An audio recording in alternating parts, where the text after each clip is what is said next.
Class 11 का आप कार्य ऊर्जा शक्ति पाठ का आप पढ़ रहे हैं। कलीजन संघट्य। संघट्य एक प्रक्रिया है ना, जिसमें दो या दो से अधिक जो वस्तुएं होती हैं टक्कर लेती हैं। जैसे दो गेंद आपस में टक्कर ले, दो कण आपस में टक्कर ले। इसके लिए हम लोग ये व्याख्या करने के लिए किए हैं। इसमें देखिए, संघट्य एक प्रक्रिया है। प्रक्रिया मतलब क्रिया ही समझिए, जिसमें दो या दो से अधिक वस्तुओं के बीच अल्पतम समय के लिए पारस्परिक अन्योन क्रिया होती है। यानी टक्कर लेता है कोई, दो वस्तुएं टक्कर लेती हैं, एक रुक जाती है, एक चलती है, दोनों चलती हैं साथ में। तो पारस्परिक अन्योन क्रिया द्वारा उनकी ऊर्जा और संवेग में परिवर्तन होता रहता है। इस क्रिया को कहते हैं हम संघट्य। यानी संघट्य ऐसी क्रिया है या प्रक्रिया है जिसमें दो या दो से अधिक वस्तु के बीच परस्पर अल्प समय के लिए पारस्परिक अन्योन क्रिया द्वारा ऊर्जा और संवेग परिवर्तित होते रहते हैं। उन्हें हम संघट्य कहते हैं, टक्कर कहते हैं। इसका शाब्दिक अर्थ हम टक्कर से भी लेते हैं, टक्कर भी कह सकते हैं आप। तो इस हिसाब से जो संघट्य होगा वो तीन प्रकार का होता है। जैसे पूर्ण प्रत्यास्थ संघट्य, अप्रत्यास्थ संघट्य और पूर्णतया अप्रत्यास्थ संघट्य। पूर्ण प्रत्यास्थ संघट्य क्या है? संघट्य करने वाले पिंड का रेखीय संवेग है ना एवं गतिज ऊर्जा दोनों संरक्षित रहे, यानी दोनों चेंज ना हो। गति के पहले की गतिज ऊर्जा और गति के टक्कर के बाद की गतिज ऊर्जा दोनों समान रहें। रेखीय संवेग भी दोनों समान रहें, यानी दोनों टक्कर लें तो दोनों का रेखीय संवेग टक्कर के पहले और टक्कर के बाद समान रहे, तो उसे हम कहते हैं पूर्ण प्रत्यास्थ संघट्य। ये संघट्य जनरली परमाणुओं के टक्कर से होता है, अणुओं के टक्कर में आता है। मूल कण जब टकराते हैं तब ऐसा संघट्य मिलता है। ठीक है। अप्रत्यास्थ संघट्य, ठीक है। संघट्य करने वाले पिंड का रेखीय संवेग, यानी जब हम संघट्य कर रहे हो पिंड तो उनका रेखीय संवेग संरक्षित रहे, है ना, परंतु गतिज ऊर्जा असंरक्षित हो जाए, यानी गतिज ऊर्जा चेंज हो जाए। यानी टक्कर से पहले की गतिज ऊर्जा और टक्कर के बाद की गतिज ऊर्जा अगर चेंज होती है, लेकिन संवेग गति के पहले का और गति के बाद का एक जैसा रहता है, तो ऐसे संघट्य को हम कहते हैं अप्रत्यास्थ संघट्य। जैसे कि आपके बैट पर गेंद आती है तो बल्ले का वेग उतना नहीं होता जितना गेंद का वेग होता है, और गेंद फिर तेज वेग से भी दूसरी तरफ जाती है। तो ऐसे संघट्य को हम कहते हैं अप्रत्यास्थ। जैसे बिलियर्ड की गेंद है, बिलियर्ड आप लोग देखे होंगे कि वो टेबल पे खेला जाता है ना। ऐसे टेबल होता है, उस पे ये गेंद रहती हैं, उसको एक लकड़ी के माध्यम से ढकेला जाता है। ऐसे संघट्य को हम अप्रत्यास्थ संघट्य कहते हैं। पूर्ण प्रत्यास्थ संघट्य क्या है? जैसे किसी बंदूक से गोली निकली और किसी गुटके में धंस करके गुटके को ढकेलती हुई आगे बढ़ती है, ऐसी संघट्य को हम कहते हैं अप्रत्यास्थ संघट्य। यानी संघट्य करने वाले पिंड का ऐसा संघट्य जिसमें दोनों पिंड चिपक जाते हैं, यानी दोनों एक दूसरे से चिपक जाते हैं और गति करते हैं। ऐसे संघट्य को कहते हैं हम पूर्ण अप्रत्यास्थ संघट्य। याद रहेगा, ये सबसे सरल है, जिसमें ऊर्जा की व्याख्या नहीं किया हमने। संघट्य में एक स्पेशल चीज़ आती है, प्रत्यावस्थान गुणांक, कोएफिशिएंट ऑफ रेजिस्टिविटी।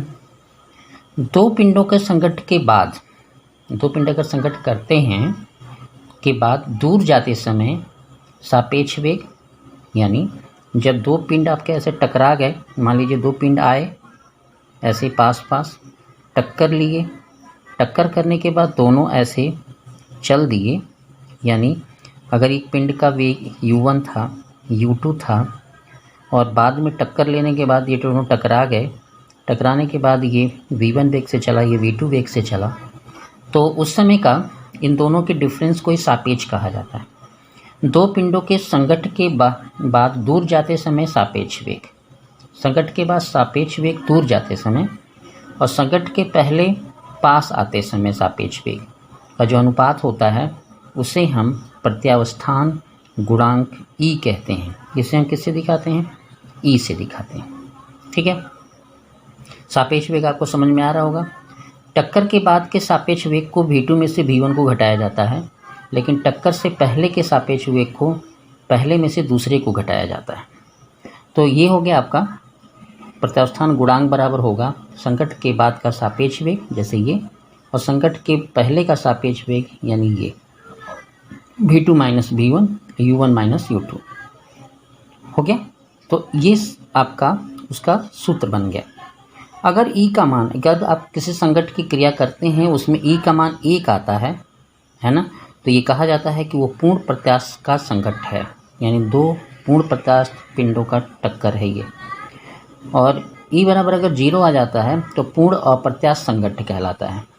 और 0 और 1 के बीच में अगर रहता है, 0 और 1 के बीच में, तो वो सामान्य संकट होता है। जनरली सामान्य संकट आपको देखने को ही मिलता है। ठीक है, आगे है ये संकट से संबंधित कुछ स्पेशल चीज़ें हैं, इसे आपको जानना चाहिए। सभी प्रकार के संकट का रेखीय संवेग नियत रहता है। याद रखिएगा, किसी भी प्रकार का संकट होगा तो रेखीय संवेग नियत होगा, यानी टक्कर से पहले का संवेग और टक्कर के बाद का संवेग इक्वल होगा। पूर्ण प्रत्यास्थ अगर संकट में है तो कार्यरत सभी बल, यानी पूर्ण प्रत्यास्थ का अगर टक्कर हो रहा हो, संकट हो रहा हो, तो बल जो होंगे वो संरक्षी बल होंगे, है ना। वो बल क्या कहलाएंगे? संरक्षी बल होंगे। गतिज ऊर्जा उसमें क्या होगी? संरक्षित होगी। यानी पूर्ण प्रत्यास्थ के टक्कर में बल जो होगा संरक्षी होगा, गतिज ऊर्जा संरक्षित रहेगी। यानी टक्कर से पहले और टक्कर के बाद की गतिज ऊर्जाएं बराबर होंगी। अप्रत्यास्थ संकट के कार्यरत बल जो होंगे असंरक्षी बल होते हैं। अप्रत्यास्थ अगर संकट होता है तो उसमें बल असंरक्षित होते हैं, तो गतिज ऊर्जा क्या होती है? उसमें संरक्षित नहीं होती। ये दिख रहा है आपको, ये गतिज ऊर्जा संरक्षित नहीं होती। चौथा है कि निकाय की कुल ऊर्जा प्रत्येक संकट में नियत रहती है। अगर निकाय की कुल ऊर्जा का टोटल किया जाएगा तो हमेशा उसकी गतिज ऊर्जा जो होगी वो नियत रहेगी, कांस्टेंट रहेगी। ठीक है, अगला सवाल है आपका, इसमें दिया है कि 9 मीटर पर सेकेंड की चाल से गतिमान 0.1 kg, गतिमान 0.1 kg द्रव्यमान की दो गेंदें, द्रव्यमान की एक गेंद उसी द्रव्यमान के स्थिर गेंद से टकरा जाती है। जैसे ये जो आपकी गेंद है जिसका द्रव्यमान है आपका 0.1 kg, ठीक है, ये इस वाले गेंद से यानी 0.1 kg के द्रव्यमान के गेंद से टकरा जाती है। टकराने के बाद लिखा है यदि संकट के उपरांत गेंद अपनी प्रारंभिक गति अवस्था से, गति अवस्था इसकी इधर जानी थी, अब वो करती क्या है कि 30 अंश के कोण पर ये भी चल देती है, 30 अंश के कोण पर ये भी चल देती है। तो आपको बताना है कि संकट के बाद का वेग क्या होगा दोनों का। ठीक है, तो ध्यान से समझिएगा इसमें क्या आपको समझना है। सबसे पहले तो हम लोग ये मानते हैं कि संकट के पहले का संवेग बराबर होगा संकट के बाद का संवेग। क्लियर हुआ? यानी m1 u1 plus m2 u2 बराबर m1 v1 plus m2 v2। Clear हुआ इतना? अब यहाँ पे समझना है आपको, ये m तो सबके लिए इक्वल है, तो यहाँ पे भी इसका वेग है, ये वेग से चली है 9 मीटर पर सेकेंड से, तो आप यहाँ 9 लिख लेंगे। यहाँ m करेंगे तो ये चली ही नहीं, 0 हो गई। फिर यहाँ पे जब चलेंगे m रहेगा। भी देखिए जब हम इसको रेखीय स्थिति में लाएंगे तो जैसे ही v1 को यहाँ लिखेंगे तो आप v1 को क्या लिखेंगे? v1 cos theta, cos 30। जब यहाँ जाएंगे तो m लिखेंगे और इसको लिखेंगे v2 cos थीटा। क्लियर हो गया? और v1 और v2 आपस में क्या है?